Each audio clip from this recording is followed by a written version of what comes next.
Olá, amigo e amiga, tudo bem? Gostaria de agradecer por você estar conosco mais uma vez aqui na Expolabor. Nós teremos mais um momento de experiências e eu gostaria de te passar 5 recomendações para que o seu vídeo seja melhor aproveitado. Vamos lá? Primeira recomendação: livre-se de todas as distrações. Esse é o seu momento. Nós queremos que você aproveite o webinário da melhor forma possível. Segunda recomendação: use fones de ouvido. Você vai ter uma melhor imersão no nosso conteúdo. Terceira recomendação: pegue papel e caneta para você anotar os pontos mais importantes. Nós teremos um plantão de dúvidas que ficará à disposição para você. Quarta recomendação: procure um local confortável. E a quinta: aproveite nosso webinário.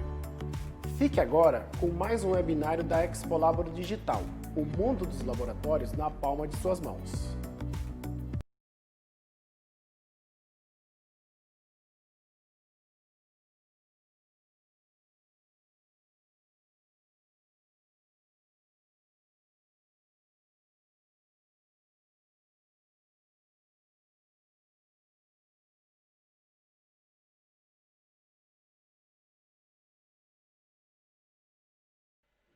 Oi, tudo bem? Que bom que você veio. Agora a gente vai aprender sobre os princípios de funcionamento de um microscópio eletrônico de varredura.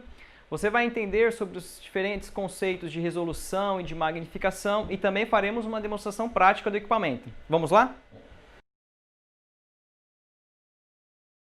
Bom, antes de falar sobre microscopia eletrônica de varredura, eu preciso de apresentar o que é um microscópio. Os microscópios, na verdade, são ferramentas que nos auxiliam a enxergar o que os nossos olhos não conseguem ver, ali abaixo daquela escala que nós conhecemos como centímetros e milímetros, nos dão uma visão micro e nano, e com isso nos ajudam a solucionar algum problema nesse nível de escala. O primeiro conceito de microscopia que eu queria passar para vocês é o conceito de magnificação. Todo microscópio amplia uma determinada amostra. E a magnificação, então, é quantas vezes aquela imagem que está reproduzindo no microscópio representa do tamanho real que é a amostra ou a superfície que você está observando. Então, todo microscópio ele tem uma escala que vai ser em vezes. Então, vai ser 1000 vezes, 10.000 vezes, 50.000 vezes. Então, todo MEV tem um valor de magnificação. Esse valor de magnificação é dependente do tamanho do monitor que a imagem está sendo reproduzida. Essa magnificação é calculada através também de um outro conceito chamado campo de visão. O campo de visão é o tamanho real que representa aquela imagem. Tá? Ou, no caso do MEV, o tamanho que os elétrons estão varrendo, a área com que os elétrons estão varrendo sobre a superfície da amostra. O último conceito que eu queria passar para vocês antes de falar especificamente sobre MEV é o conceito de resolução. Resolução, no caso dos nossos olhos, por exemplo, os nossos olhos têm um limite aí de observação em torno de 0,1 a 0,2 milímetros, dependendo aí do quão bom são os nossos olhos. O microscópio também tem um poder de resolução. E a resolução, no caso, é a menor distância entre dois pontos que o microscópio consegue observar. Para quem ainda não conhece o MEV, essas são as principais partes que constituem o microscópio eletrônico de varredura. Então o MEV ele tem uma fonte de elétrons, um conjunto de lentes eletromagnéticas e na câmara de vácuo é onde possui os detectores, os diferentes detectores de um MEV e também onde a gente posiciona a nossa amostra. A fonte de elétrons serve para gerar os elétrons que vão sair dessa fonte, passar pelo conjunto de lentes eletromagnéticas, que vai servir para direcionar o feixe para a região que a gente quer observar da amostra. Então, esses elétrons eles vão sair da fonte, passar pelo conjunto de lentes eletromagnéticas e atingir a amostra. Na amostra, esse feixe de elétrons ele vai interagir com ela e os elétrons serão detectados pelo conjunto de detectores de um MEV, que vai ser responsável por transformar essa informação em imagem. E quais são as fontes de elétrons de um MEV? Existem 3 tipos de fontes de elétrons. Elas podem ser um filamento de tungstênio, um cristal de hexaboreto de cério ou hexaboreto de lantânio, ou ainda um filamento FEG, também conhecido como Field Emission Gun. E aqui a gente vê a primeira diferença entre as fontes de elétrons. O filamento de tungstênio e o filamento de FeG, como o próprio nome diz, são filamentos. Já o hexaboreto de cério é um cristal. Essa característica de ser um filamento ou um cristal dá para o caso do hexaboreto de cério maior durabilidade. Por exemplo, imagine uma lâmpada de tungstênio. Quando você fica sem luz, a lâmpada queima. E assim como uma lâmpada, quando você liga e desliga o interruptor, essa lâmpada rompe o filamento e você fica sem luz. No caso das fontes de elétrons de filamento, acontece a mesma coisa. À medida que você vai usando, esse filamento ele vai se romper em um determinado tempo. No caso do hexaboreto de cério, isso não acontece, porque ele não é um filamento, ele é um cristal. E um cristal ele vai se degradar com o tempo ao invés de se romper e você ficar sem imagem. Outra característica que difere as fontes é o tamanho da fonte emissora. Ou seja, no caso do FeG, ele possui em torno de 100 nanômetros de diâmetro dessa fonte. As fontes de hexaboreto de cério ou hexaboreto de lantânio, esse diâmetro fica em torno de 20 micrômetros. E o tungstênio, ele tem um diâmetro em torno de 50 a 100 micrômetros. Esse diâmetro influencia diretamente no poder de resolução do equipamento. Outra parte importante de um MEV são os detectores. E os três principais tipos de detectores de um MEV são o detector de elétron retroespalhado, ou BSE, o detector de elétron secundário, também conhecido como SED, e o detector de raio-x, que pode ser chamado como EDS ou EDX. Agora a gente vai ver cada um em detalhe. E como funcionam os detectores? Os detectores eles trabalham com diferentes níveis de volume de interação entre elétron e amostra. Os detectores de elétron secundário eles trabalham com os elétrons que atingem uma camada de até 10 nanômetros da superfície da amostra. Os detectores chamados BSE trabalham já com elétrons que interagem em uma profundidade maior, de até 2 micrômetros da superfície. E por último, o detector de EDX ou EDS trabalha com os elétrons que atingem uma profundidade de até 5 micrômetros da superfície da amostra. Na imagem, vocês conseguem observar duas imagens feitas com a mesma amostra, com os diferentes detectores. Então, uma imagem com elétron secundário e outra com elétron retroespalhado. Na imagem de elétron retroespalhado, é possível observar um contraste na imagem que a gente chama de contraste composicional, que ela não é observado no detector de elétron secundário. Então, nessa imagem, tudo que você observa, os pontos mais claros na imagem, representam, na verdade, elementos mais pesados. Então, sempre numa imagem de elétron retroespalhado, os elementos mais pesados de uma superfície serão representados com um contraste mais claro do que os elementos mais leves. Então, por exemplo, uma amostra com ouro e carbono. Tudo que for mais claro nessa imagem de elétron retroespalhado vai ser representado por um contraste, um brilho maior do que o carbono, que ficaria a parte mais escura. No caso do elétron secundário, não existe esse contraste porque ele trabalha com os elétrons mais superficiais ali, como eu expliquei anteriormente. Nesse tipo de imagem, a gente observa informações mais topográficas, informações mais de morfologia e de rugosidade ou de detalhes mais de topografia da imagem. Nessas imagens, você consegue observar a diferença também entre esses dois detectores. A imagem do detector BSE você consegue observar a distribuição das partículas e também aquele contraste composicional, como mencionei anteriormente. E na imagem do eletrosecundário, a informação que é gerada, você vê um pouquinho mais tridimensional, que você não consegue observar no caso do elétron retroespalhado.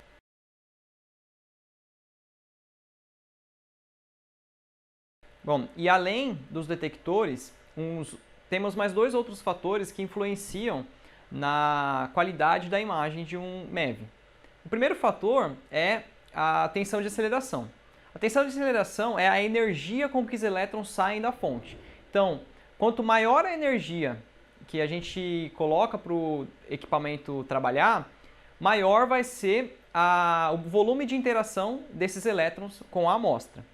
Então, 5 kV tem uma energia de interação, tem um volume de interação menor do que 25 kV, por exemplo. Um outro fator é a composição química da superfície. Então, números atômicos maiores possuem interações com esses elétrons menores. O volume de interação de um átomo de carbono, por exemplo, é maior do que o volume de interação de um átomo de ouro. Então, nessas imagens você consegue observar essas diferenças mudando, por exemplo, a tensão de aceleração. Quando a gente trabalha com uma tensão de aceleração mais baixa, como a primeira imagem, você vê informações mais da superfície, porque o volume de interação é menor. Quando você está trabalhando ali com 15 kV, a terceira imagem, o volume de interação é maior e por isso as informações da superfície elas são um pouco mais ocultadas pelas informações do fundo.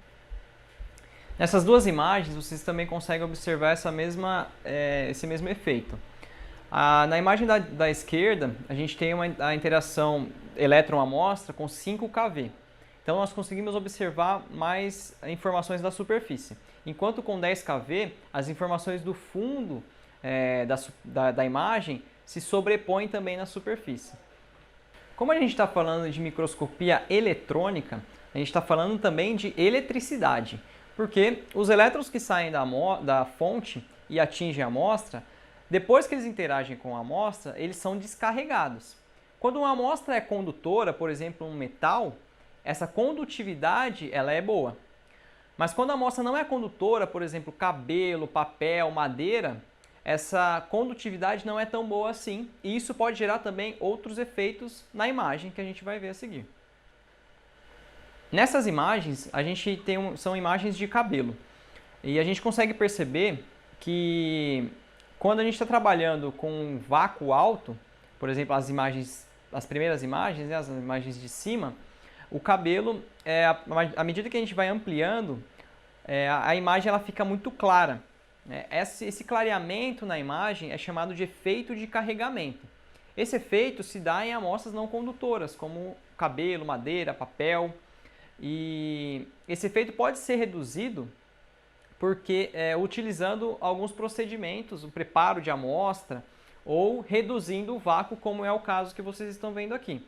Na parte de baixo, as imagens de baixo, são imagens feitas com o mesmo cabelo e reduzindo o vácuo, para tentar eliminar esse efeito de carregamento.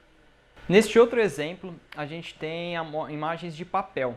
Então você consegue ver uma imagem quando a gente utiliza a metalização, quando a gente não utiliza a metalização e o alto vácuo, e também quando a gente utiliza o baixo vácuo. Então o baixo vácuo consegue eliminar bastante esse efeito de carregamento, assim como o recobrimento metálico. E por que o baixo vácuo consegue reduzir o efeito de carregamento? Bem, o baixo vácuo, quando a gente está utilizando ele, a gente está, na verdade, introduzindo partículas de ar dentro da câmara de vácuo. Com isso, os elétrons, quando saem da fonte, antes de interagirem com a amostra, eles interagem com essas partículas de ar, então a energia com que eles chegam na amostra é reduzida. Além disso, essa interação entre elétron e as partículas de ar pode gerar também algumas cargas positivas que ajudam a balancear a superfície que está negativamente carregada com os elétrons da amostra. E assim o efeito é eliminado. Vamos demonstrar agora como funciona um MEV. Nós temos aqui o MEV de bancada da Thermo, o MEV Phenon XL. Nesse equipamento, é um equipamento que ele cabe numa bancada e a infraestrutura para ter ele é muito pequena. É simplesmente uma bancada e uma tomada. Com o Phenon XL, a gente posiciona a nossa amostra no nosso porta-amostras. Nesse porta-amostras cabem até 36 stubs, que é onde é colocada a amostra, ou até uma amostra de 10 por 10 centímetros. Após inserir o porta-amostras, nós temos uma imagem de uma câmera ótica para você visualizar todo o porta-amostras e todas as suas amostras. E depois a gente pressiona um botão no software para que a amostra seja carregada para o vácuo, que é onde tem os detectores e é onde é feita a imagem do MEV. E aí nós temos aqui então a imagem de MEV, esse carregamento é feito em 30 segundos. E aí a gente já consegue observar a primeira imagem do MEV e o que a gente precisa fazer é ajustar alguns parâmetros, que é a magnificação, que a gente pode, através desse ícone, ampliar à medida que for necessária para a sua amostra, ajustar o foco, nesse outro ícone. E também ajustamos brilho e contraste. Então, esses são os 3 principais parâmetros que a gente precisa visualizar em um microscópio eletrônico. Aqui a gente tem eles no software, muito simples. E se você quiser, depois de feito esses ajustes, salvar a imagem, é só clicar na câmera que ela vai adquirir essa imagem e vai salvar no pendrive ou no seu computador. Outra ferramenta importante de um MEV é o EDS, o detector de análise por raio-x, onde você consegue fazer uma análise química em cima da imagem que você obteve com os outros 2 detectores. Para isso, depois que a gente ajusta o brilho, ajusta o foco e a magnificação que você deseja, a gente pode trabalhar no EDS. No EDS, a gente pode fazer a análise química, então, de toda a imagem que a gente está visualizando, e logo em seguida ele já aparece a porcentagem elementar da composição química da sua superfície. Também podemos fazer uma análise em um determinado ponto específico da amostra. Então, a gente pode clicar nesse ponto em específico e obter também o espectro e a porcentagem elementar desse determinado ponto, pois o EDS é uma análise pontual. Esse tipo de análise pode ser feito, por exemplo, em algum defeito de uma amostra sua, alguma partícula indesejada na sua amostra, no seu processo de produção que de repente apareceu na sua amostra. E essa análise pontual ajuda a você caracterizar esse ponto específico. Outra função do EDS é o mapeamento elementar. No mapeamento elementar, a imagem de MEV ela vai ser colorida de acordo com a concentração elementar da região que você selecionou para ele fazer a análise. Então, nessa amostra, o que a gente está observando? Tudo que for amarelo é o silício. E o que está em rosa é prata.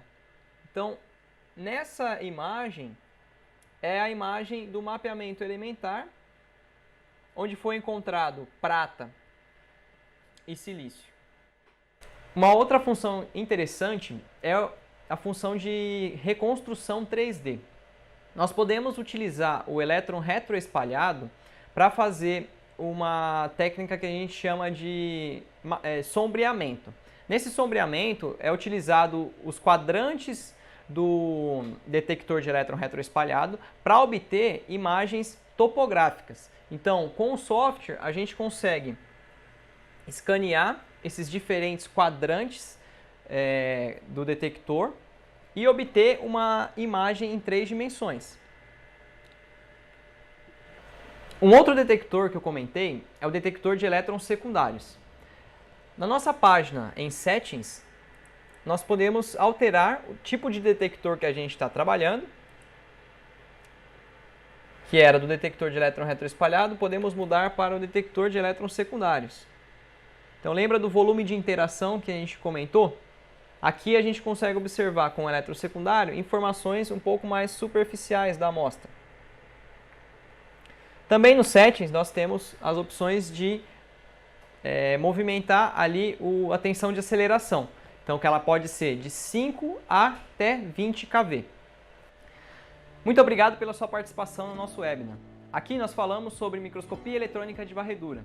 Falamos sobre os princípios de funcionamento de um MEV, os tipos de detectores, tipos de fonte de elétrons e também fizemos uma demonstração prática do equipamento.